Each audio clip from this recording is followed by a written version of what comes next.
Sleeba Perunnal, or the Adoration of the Holy Cross, that we celebrated on the 14th of September this year. As an introduction to the Sleeba Perunnal, I would like to take you to some faraway places. But before I start this journey, I want to take a moment to thank Reverend Father Dr.V.C.Varghese of Houston, Texas, for his Sunday school class on Sleeba Perunnal recently that I had attended. I expressed my interest in making this video to Achan, and Achan encouraged me to do so. Thank you, Achan.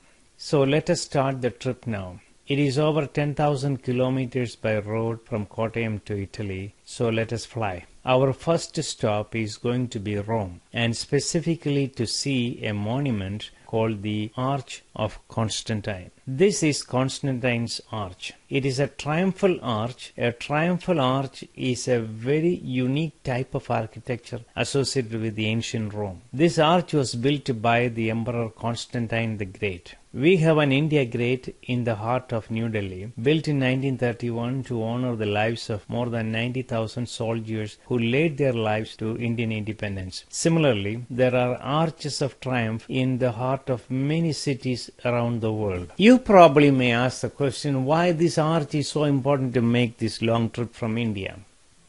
Well, the answer is that this is not a typical arch. Usually, in ancient days, emperors made monuments of triumph when they conquered an external king. Here, Constantine was fighting against another Roman, so it can be considered as a civil war. Constantine built this one as an arch of triumph. Before the battle, Constantine was a pagan, but worried about the battle, and he prayed to the supreme God for help. The inscriptions on this monument contains the Greek letters that symbolizes Jesus the Savior. So this monument has a Christian connection, a connection with Jesus, that Constantine has accepted Jesus as the Savior. And we will see more examples of that later.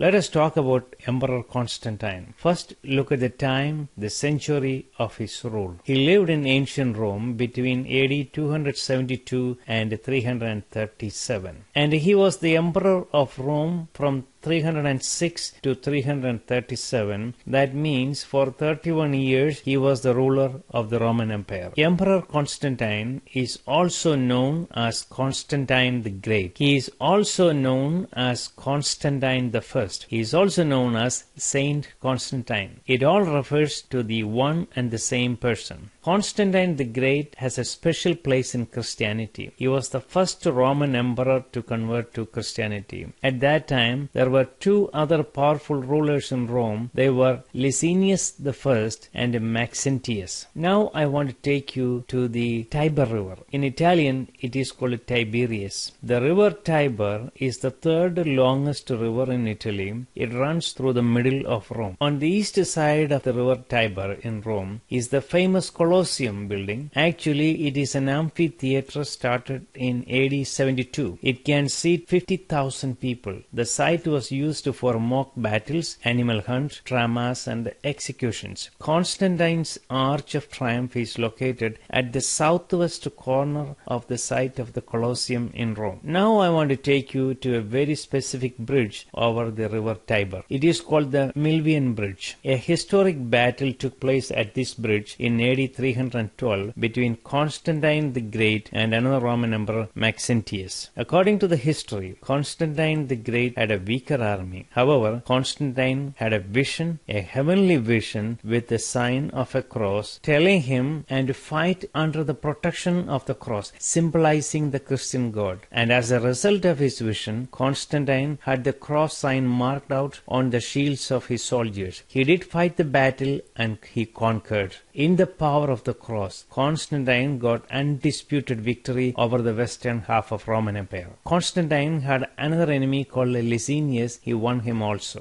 In AD 313, Constantine, with the support of Licinius, issued a royal decree called the Edict of Milan. It brought religious tolerance to Christians in the Roman Empire. Under Constantine the Great, Christianity became the dominant religion of the Roman Empire. He is revered as a saint in the Eastern and Oriental Orthodox churches. Now I want to introduce another important person, that is Helen, mother of Constantine. She is also known as Empress Helena and also known as Saint Helena. The Roman Emperor appointed his mother Helen and he gave her access to the imperial treasury in order to locate the relics of the Judeo-Christian tradition. In AD 326 to 328, Helena went on an expedition to the Holy Land, Palestine. I want to introduce you to another important person, a Roman historian called Eusebius of Caesarea. Later he became the Bishop of Caesarea. A lot of historical information on Christianity comes from the writings of Eusebius. Jerusalem in those days showed a lot of destruction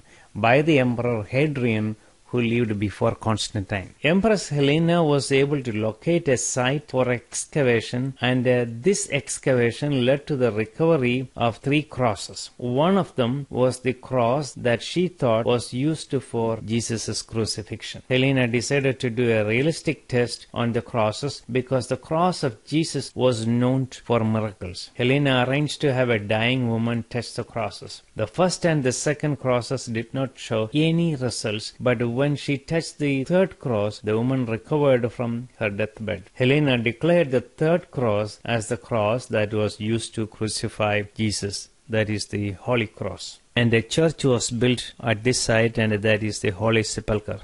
Helena took the cross to Rome with a lot of veneration. History also tells that Helena also recovered the nails that was used in Jesus' crucifixion, and that she had placed one of them on the helmet Constantine and another nail in the bridle of Constantine's horse. Helena is credited with the building of the Church of Nativity in Bethlehem and the church on the Mount of Olives. This is a shrine of Saint Helena at the St. Peter's Basilica in Rome. Thanks to Constantine, Helena, and Eusebius for being the tools in recovering and recording the cross, and for Jesus for dying on that cross, which made it a special one and a symbol and hope for all. Thank you for listening. I'm Dr. Manny Skaria.